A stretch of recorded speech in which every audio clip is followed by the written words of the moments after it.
Chris Jenkins for Charlotte Vibe. Today is Monday, October the 19th, and I am a credentialed member of the media covering the Carolina Panthers. And I like to say I'm the man of the people, which means I like to hear your questions. I don't want to just tell you stuff. I'm sure there's things you guys want to know. My job is to work for you and ask the player or coach those questions and report back to you. So if you haven't done so, I invite you to hit the subscribe button, hit the like button, help other Panther fans find out about the show.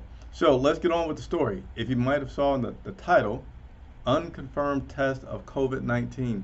What on earth does that mean? And I hate reporting to you guys and not having a clear answer, but when pressed, no one would give further answers. So I can only speculate that what happened is the NFL recently increased the protocols when the Titans started having their outbreak.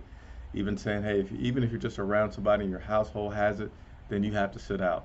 And maybe this is what is an unconfirmed result, which is not someone on our team, but someone on our team knows for sure that they were around someone that had COVID-19. So we're waiting to confirm some things.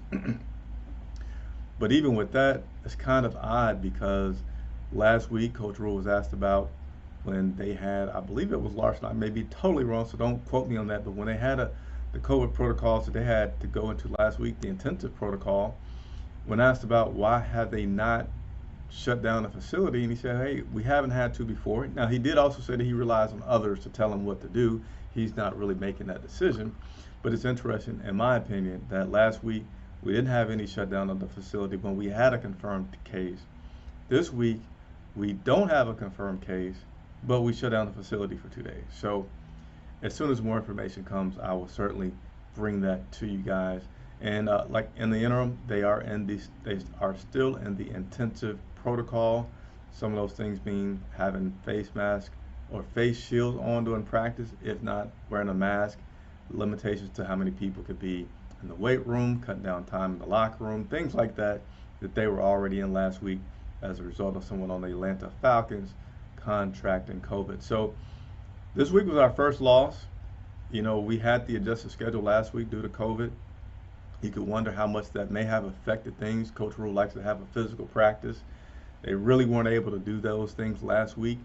I don't see it being something that affects them too much right now because this is the early part of the week. Today's usually a review. Tomorrow's coach is really planning for the game coming up and players are off.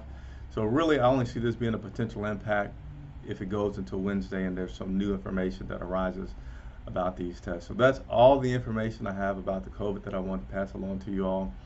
Coach Rule, day after, he spends a lot of time reviewing film. His thoughts today after being able to look at that film a little bit more was, yes, the rush affected the Carolina Panthers offense a lot, but he feels like the bigger thing after being able to review the tape was that players weren't able to get open. He doesn't know if that was because of us or if it was because of them, but he feels like that was the bigger problem that caused Teddy Bridgewater to have to hold the ball and try to get on his feet because guys just weren't open enough. On the defensive side, he said overall he felt like the defensive side was pretty decent. Third down efficiency was something that he feels like was the biggest takeaway of need of improvement from that game. They were about 50% on allowing the Bears to get those first downs, and he said just critical situations in the NFL is what you have to win.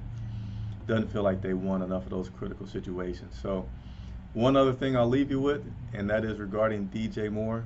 And you know, he had like a hot and cold hot game kind of yesterday, and a few comments the Rule had about that was he feels like that there might have been some kind of intentional planning by the offensive coordinator or Teddy Bridgewater and getting attempts to DJ Moore, which is, you know, is needed. He wants to see that chemistry grow with DJ Moore and Teddy Bridgewater.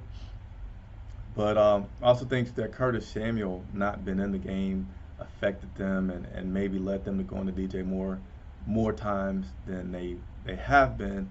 Nevertheless, that's just all the observations for today. So that concludes today's show. Again, hit that like button, please. It costs you nothing. It does a lot of support for me to grow the channel and continue to have the players on, which I love to do, and I know you guys love being able to interact with them. So until we talk again, Chris Jenkins for Charlotte Vibe. Enjoy your Monday.